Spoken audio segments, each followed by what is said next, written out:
अस्सलाम वालेकुम दोस्तों, मैं हूं ताहा नसीम और आप मेरे साथ देख रहे हैं TN अरब हिंदी न्यूज़। मैं आप लोगों के लिए लेके आया हूं सऊदी अरब से जुड़ी कुछ खास और ज़रूरी खबरें हमारे सभी गैर मुल्की भाइयों के लिए। एग्ज़िट री एंट्री वीज़ा को लेकर आज हमारे पास एक नई अपडेट आ रही है। इसके अलावा इंडियन टूरिस्ट को लेकर भी कुछ जानकारी आई है और भी गैर मुल्कियों के मुताबिक कुछ खबरें आ रही हैं, तो सभी खबरों के बारे में विस्तार से बात करेंगे। आप हमारे चैनल पर नए हैं तो चैनल को सब्सक्राइब करना ना भूलें और वीडियो में शुरू से लेकर आखिर तक बने रहें ताकि सही जानकारी आपको मिल पाए। तो चलिए खबरों की शुरुआत करते हैं।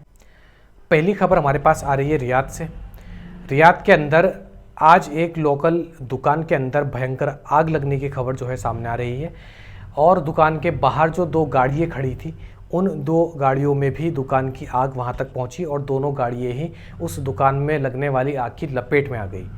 हालांकि जान का नुकसान किसी भी इंसान का नहीं हुआ। समय रहते वहां पर फायर ब्रिगेड की गाड़ियां और पूरी डिफेंस टीम पहुंची जिन्होंने आग पर काबू पाया और सभी को वहां से सुरक्षित निकाल लिया। किसी भी इंसान को किसी भी तरीके का नुकसान जो है वो नहीं हुआ है। हालांकि पूरी दुकान और उसके बाहर खड़ी दो गाड़ियाँ पूरी तरीके से जलकर राख हो गई। अगली जानकारी हमारे पास आ रही है सऊदी टूरिज़्म मिनिस्ट्री की तरफ से। सऊदी टूरिज़्म मिनिस्ट्री ने एक डेटा जारी करते हुए ये बताया कि सऊदी अरब टूरिज़्म पर किस तरह से और कितना ध्यान दे रहा है, इसका असर 2022 में देखने को मिला। खासकर इंडियन लोगों को सऊदी टूरिज़्म टारगेट कर रहा है और विज़न 2030 तक बताया जा रहा है कि लगभग 10 मिलियन से ज़्यादा जो भारतीय टूरिस्ट हैं उनकी संख्या सऊदी अरब घूमने के लिए आएगी। 2022 में 1 मिलियन इंडियन ऐसे थे जो कि सऊदी अरब घूमने के लिए आए और इसको जो है अगले साल में डबल करने की बात की जा रही है, यानी कि 2 मिलियन लोग 2023 में आएंगे सऊदी अरब घूमने के लिए।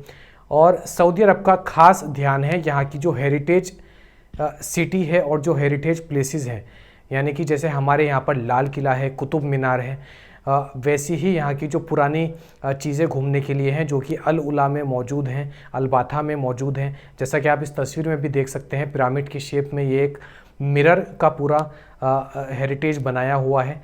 तो इन चीज़ों पर सऊदी टूरिज्म का पूरा फोकस है और बताया जा रहा है कि खासकर इंडियन टूरिस्ट के ऊपर जो है सऊदी टूरिज्म पूरा टारगेट बना रहा है और आने वाले समय में इंडिया से जो सऊदी फ़्लाइट चल रही हैं उसमें भी काफ़ी हद तक बढ़ोतरी की जा चुकी है। 2030 के विज़न को पूरा करने के लिए पूरी ही दुनिया से टूरिस्ट सऊदी अरब में आने लगेंगे और जिसमें सबसे ज़्यादा जो सऊदी अरब का टारगेट है वो भारत है।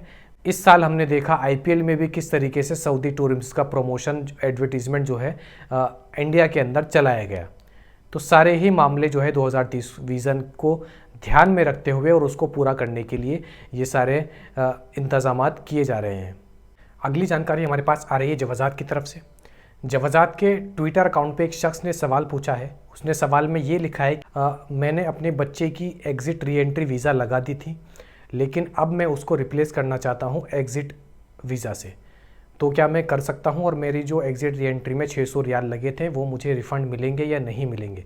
इसके जवाब में जवाज़ात ने लिखा है कि अगर आपने एक बार एग्ज़िट री एंट्री इशू करवा ली है और उसका टाइम अभी बाकी है, यानी कि आपने ट्रैवल नहीं किया और जो इशू कराई है उसकी डेट अभी बाकी है, तो आप अपनी एग्ज़िट री एंट्री कैंसिल करवा सकते हैं और इस हालत में आपको आपके पैसे भी वापस मिल जाएंगे, जिसके बाद आप इसको फाइनल एग्ज़िट या फिर एग्ज़िट एंट्री में कन्वर्ट कर सकते हैं।